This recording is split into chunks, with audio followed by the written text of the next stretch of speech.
Hello everyone, myself Dr. Deepthi, dermatologist at HRC Hospitals, Begumpet. ఇవాళ మనం hair fall గురించి discuss చేసుకుందాం. కామన్గా ప్రతి ఒక్కరు ఓపీకి వచ్చి చెప్పే కంప్లైంట్ హెయిర్ ఫాల్ అవుతోంది డాక్టర్, ఎందువల్ల అవుతోంది, ఏం ట్రీట్మెంట్ తీసుకోవాలి అని అడుగుతారు. యూజువల్గా హెయిర్ ఫాల్ అన్నది మనకి కామన్గా అందరూ ఫేస్ చేస్తుంటారు. మనకి రోజుకి కూడా ఒక 50 వరకు హెయిర్ అన్నది లూజ్ అవుతూ ఉంటుంది.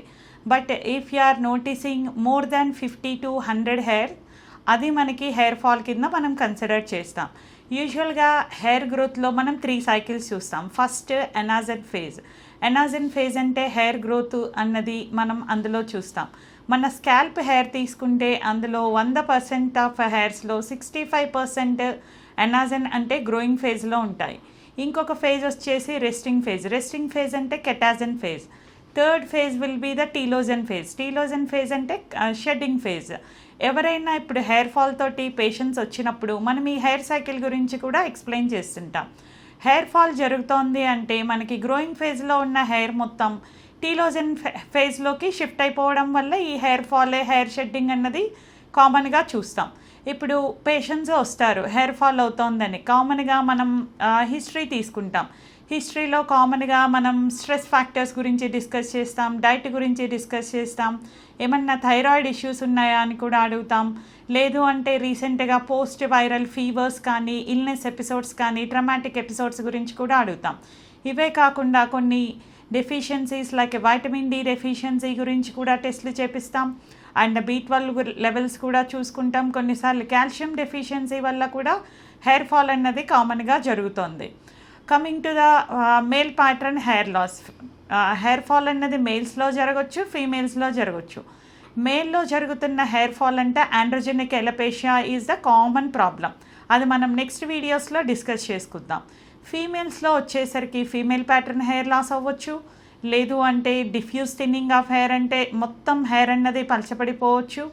ఇంకా చిన్నపిల్లల్లో తీసుకుంటే చిన్నపిల్లల్లో కానీ పెద్దళ్ళల్లో కానీ ఎలపేషియా ఏరియేటా అంటే పేను కొరుకుడు లాంటివి కూడా చూస్తుంటాం. మనం ఇంకొక వీడియోలో ఈ పేను కొరుకుడు అంటే ఎలపేషియా ఏరియేటా గురించి కూడా డిస్కస్ చేద్దాం.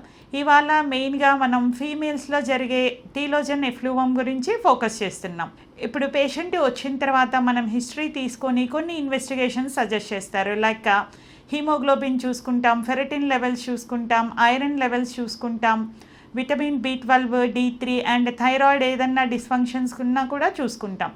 మనం ఇన్వెస్టిగేషన్స్ ఇచ్చిన తర్వాత ప్రాపర్గా పేషెంట్కి కౌన్సిలింగ్ ఇస్తాం. వాళ్ళు ఏదన్నా క్రాష్ డైట్ చేస్తున్నారా, లేదు అంటే రీసెంట్గా ఏదన్నా సిక్నెస్ ఎపిసోడ్స్ నుంచి రికవరీ అవుతున్నారా, లేదు అంటే ట్రమాటిక్ స్ట్రెస్ ఏదన్నా ఉందా, లేదంటే ఫ్యామిలీలో ఏదన్నా పోస్ట్ డిస్ట్రెస్ డిజార్డర్స్ ఏదన్నా ఉన్నా కూడా ఈ హెయిర్ ఫాల్ అన్నది ట్రిగర్ అవ్వచ్చు. ఇంతే కాకుండా కామన్గా మనకి ప్రెగ్నెన్సీ టైంలో హెయిర్ అన్నది గ్రోత్ బాగా ఉండి ప్రొలాంగ్డ్ ఎనాజన్ ఫేజ్ ఉంటుంది.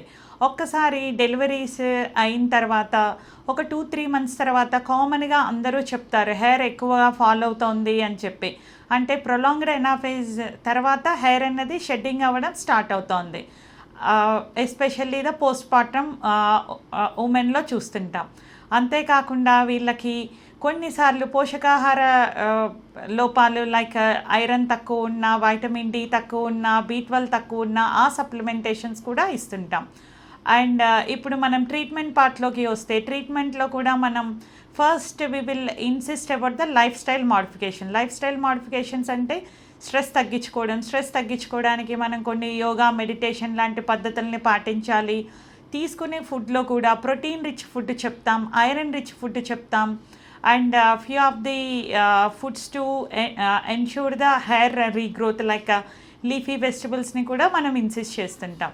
Coming to the medications, hair ఫాల్కి యూజువల్గా మనం పెట్టే సప్లిమెంటేషన్స్లో బయోటిన్ సప్లిమెంటేషన్స్, కొన్ని విటమిన్స్ అండ్ కొన్ని అమైనో యాసిడ్స్ కూడా ఇస్తాం. దీంతో పాటు మనకి ఏదన్నా డెఫిషియన్సీస్ ఉంటే వాటిని కూడా కరెక్ట్ చేసుకుంటే ఈ హెయిర్ ఫాల్ అన్నదాన్ని మనం ఒక 3 to 6 మంత్స్లో మళ్ళీ రెక్టిఫై చేసుకొని నార్మల్గా జుట్టు తెప్పించుకోవచ్చు. దీంతో పాటు అందరూ అడుగుతుంటారు ఎలాంటి షాంపూ వాడుకోవాలి అని చెప్పి. యూజువల్గా షాంపూ సెలక్షన్లో కూడా ఇప్పుడు మార్కెట్లో మనకున్న డిఫరెంట్ ప్రోడక్ట్స్ ఆఫ్ షాంపూస్లో కూడా మైల్డ్గా ఉన్న షాంపూస్ని సెలెక్ట్ చేసుకుంటేనే బెటర్. అండ్ కొన్ని ఎస్ఎల్ఎస్ ఫ్రీ షాంపూస్ కూడా దొరుకుతున్నాయి, ఈవెన్ వాటిని కూడా ప్రిఫర్ చేస్తే మంచిగా ఉంటుంది. ఇంకొక important thing is hair serums and hair oils. Hair oils కూడా మీరు మనకు చిన్నప్పటి నుంచి అనుకుంటాం డైలీ హెయిర్కి ఆయిల్ పెట్టుకుంటే హెయిర్ మంచిగా పెరుగుతోంది అని చెప్పి. Still few people are following that. కొంతమంది అసలు హెయిర్ ఆయిల్ అంటేనే మాకు ఇష్టం లేదు పెట్టుకోము అంటారు.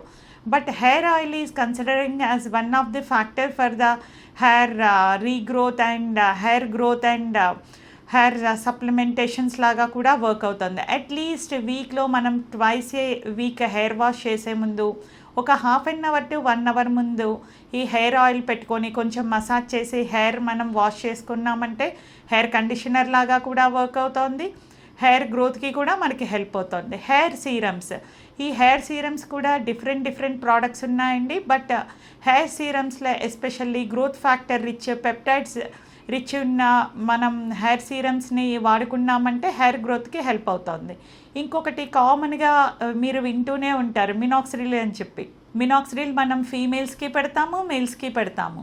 ఫీమేల్స్కి 2% పెడతాము అండ్ 2% మనకి మంచిగా టాలరేట్ చేస్తున్నారు, ఏమీ ప్రాబ్లమ్స్ అవ్వట్లేదు అంటే 5% వరకు వెళ్తాము. బట్ మేల్స్లో మనం యూజువల్గా 5% స్టార్ట్ చేసి 10%, ఈవెన్ 12.5% వరకు యూజ్ చేస్తూ ఉంటాము. ఇంతే కాకుండా మనం ఓన్లీ ఒక్క దాని మీదే ఫోకస్ చేయకుండా హెయిర్ ఫాల్ పేషెంట్స్ వచ్చినప్పుడు వాళ్ళకి డైట్ గురించి కౌన్సిలింగ్ అవసరం, లైఫ్ స్టైల్ మోడిఫికేషన్కి అవసరం, కొన్ని ఓరల్ సప్లిమెంటేషన్స్, హెయిర్ సప్లిమెంటేషన్స్ ఇస్తే together we can control the hair fall. Thank you.